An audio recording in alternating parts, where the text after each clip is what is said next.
to practice ordinary. Before the coming of white man, ordinary was there, but Igbos refused it vehemently. In fact, they gave it a name. You know what you do when you want to kill a dog? You give it a bad name so that you will be able to kill it. Igbos call it Omenelu.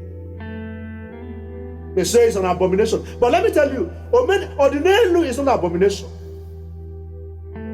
The only abomination part of it is that it was written and it causes headache to study it. And moreover, we lost the ancient texts. It could take a man 80 years of his life to study Ndwara before he can come out and speak the way we are doing now. So that's why ancient Igbos called it an abomination. And again, Ordinelu tells you, when a man strikes you, don't strike him back, leave judgment for Chukwu. Ordinala doesn't want that.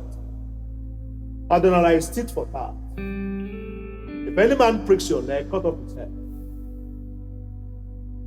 Ordinala believes in Urinike, Ezebike, but Ordinelu says Ejike. 2,000 years ago, they accused Ihechuwa of teaching the abomination that when your enemy strikes you on the left cheek, you should turn the right cheek for him. That's what Barabbas used against him.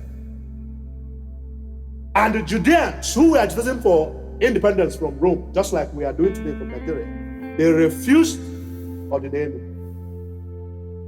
as was taught by Nzehechu. They followed after Barabbas. The junior brother of Nzehechu was the one that sold him to the Romans, or to the bishops of Rome, of Jerusalem. They collected 30 pieces of silver. Every one of you knows that. The European says he's a Judean man. A Judean man is coded in the name Judeans. No, he was the junior brother of the Nzehechu, the same mother, the same father. But he is a staunch follower of Barabbas. Barabbas was in prison for killing Judeans that he called Sabo, and the Roman soldiers and the police that he was calling Zubu. They put him in prison.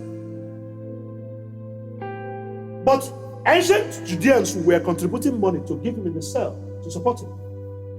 The brother of Nzehechu, the one who sits at the bosom of his chair, the one who berates any person who brings money and who brings expensive gifts and say, why didn't you convert this into money and bring it and put it into the purse? You know him.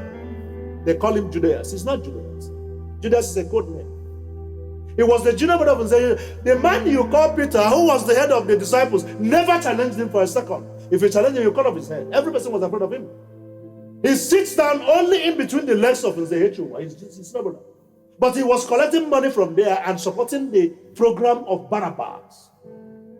Eventually, when the Romans captured Nzehechu, they asked ancient Judeans, who among these two do you want? Do you want the man who claimed to be the king of Judeans, or do you want Barabbas? They said, away with this man, for we don't know him. Release unto us Barabbas. They released him, the one that was talking about their liberation. It is going to happen again, because history repeats itself. We have told you plainly, in plain language, in simple language, you cannot create the kingdom of Chukwu by violence. You cannot create it by agitation. You cannot get it by force. It has to be given to you when you have proved to the whole world that indeed you are the ancient people. You are the Hebrew. You are the ones whose ancestors or forefathers wrote the scripture. Because everyone on earth is surprised how Europeans, people with white skin, are calling themselves Jewish children or Hebrews, when it is written in the scripture that the first humans that Chukwu created, he created them from the pit of the earth. It is there in Isaiah chapter 51 verse 1. It says, your father Abraham was taken from the pit of the earth. It is obvious that his skin was as the color of the pit of the earth. He said, I called him first and his wife Sarah, and unto them I blessed first. That means everything was given unto us first before other nations, but we lost it because our father Abiam brought us the covenant that united us with Chukwu. That covenant was so powerful that Chukwu has to bless our ancestor or our forefather Abiam that nations consulted him whenever they want to go to war to borrow them soldiers. You know what it means? One man that has the capacity of a nation. That is the implication of the covenant that you people are rejecting. In fact, you are an idiot to look down on the covenant that we are bearing on our uku. It's not uku, it is uku. So what are we saying here? We have introduced Judaism.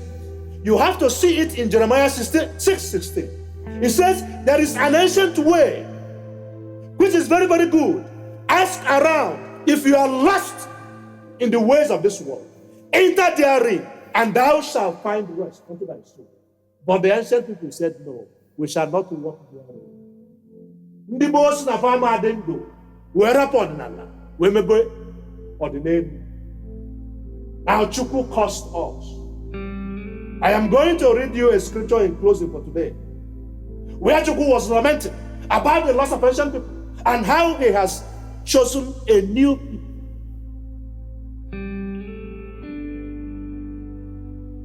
This scripture I am going to read from you in conclusion today